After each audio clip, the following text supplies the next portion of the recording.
Woodworking has been a tradition at George School since the start of the school, and it was open to boys and girls.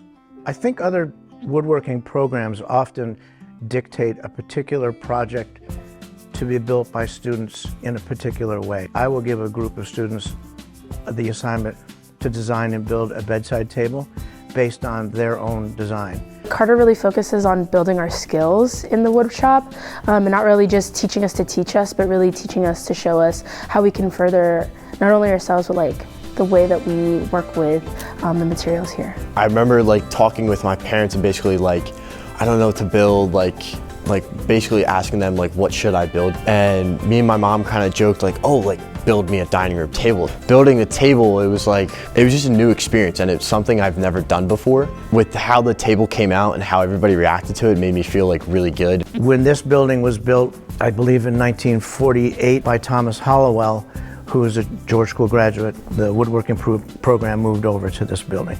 And the teacher at that time was Palmer Sharpless. I believe that he probably started the tradition of milling George School trees into lumber for the program.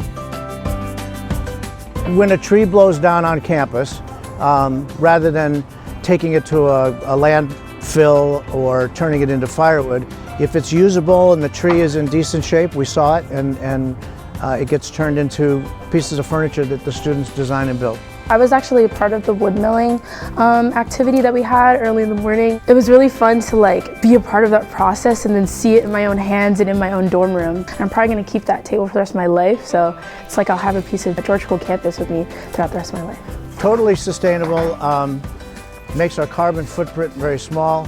I do think that art education is key to just rounding out the individual, and so having the opportunity to throw a pot or develop a picture or make a piece of furniture is just another level of developing that young person into a well-rounded person.